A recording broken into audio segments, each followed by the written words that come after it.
부동산 임대란 부동산의 대여를 사업 목적으로 하는 것으로 임대차 계약을 비롯한 기타의 방법으로 부동산의 권리를 사용하게 하고 그 대가를 받는 것을 말하는데요.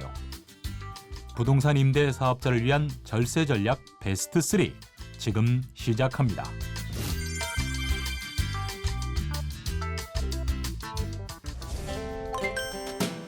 3층짜리 상가를 신축해 부동산 임대를 시작한 승우 씨.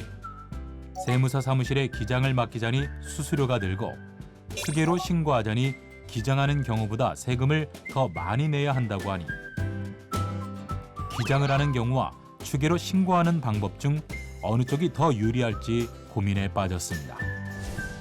부동산 임대 사업자의 수입 금액은 월세의 합계액의 전세금 또는 임대 보증금에 대한 간주 임대료를 합해 계산하는데요.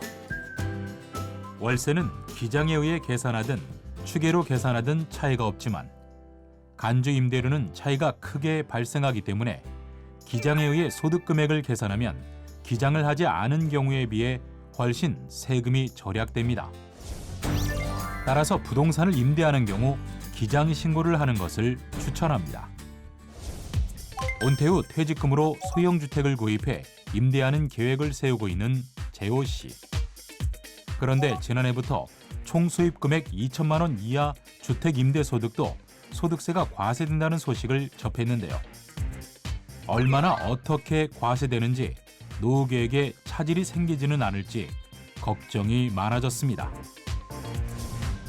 주택을 임대하고 임대료를 받게 되면 원칙적으로 소득세를 내야 하지만 서민들의 주거 안정을 위한 정책의 일환으로 일정한 경우에만 소득세를 물리고 있는데요. 그렇다면 주택을 임대하고 소득세를 내야 하는 때는 어떤 경우일까요? 먼저 기준시가 9억 원을 초과하는 고가 주택을 임대하는 경우와 국외 주택을 임대하는 경우 2개 이상의 주택을 소유한 자가 주택을 임대하는 경우인데요.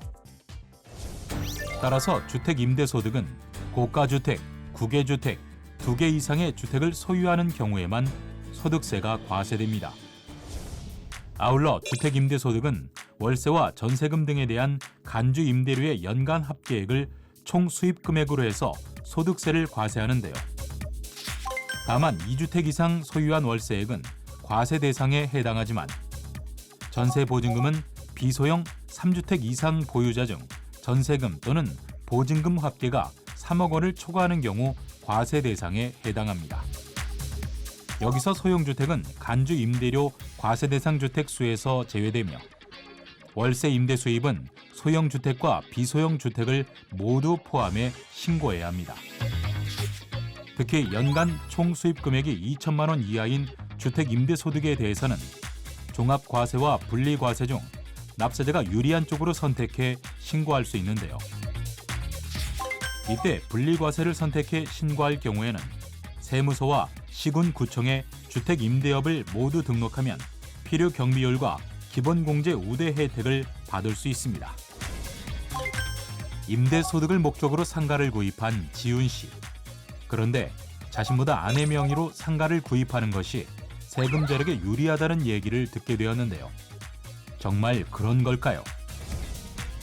임대소득 목적으로 구입한 상가는 합산소득 분리에 대한 단순 세율 차이뿐만 아니라 부녀자 공제 등의 소득 공제를 추가로 받을 수 있기 때문에 소득이 적은 배우자 명의로 구입하는 것이 세금을 더 절약할 수 있는 방법인데요. 다만 기존에 구입한 상가를 배우자 명의로 이전하게 되면 증여세 문제가 발생하기 때문에 증여세 부분도 함께 검토해 보아야 합니다. 특히 부부 사이에는 10년 이내 증여재산을 합한 금액이 6억 원까지는 증여세가 과세되지 않지만 6억 원을 초과하면 증여세가 과세되는 만큼 명의 이전은 증여세 부분과 함께 등기 이전에 따른 취득세 부분 등도 꼼꼼히 따져보고 결정해야 하는데요. 아울러 세금은 재산 분할 기간에 비례해서 계산되기 때문에 재산을 분할하는 것이 유리하다면 하루라도 빨리 하는 것이 그만큼 세금을 절약할 수 있는 방법입니다. 부동산 임대 사업자에게 꼭 필요한 절세 전략. 이 밖에도 더 자세한 내용은 국세청에서 발간한 세금 절약 가이드에서 확인할 수 있습니다.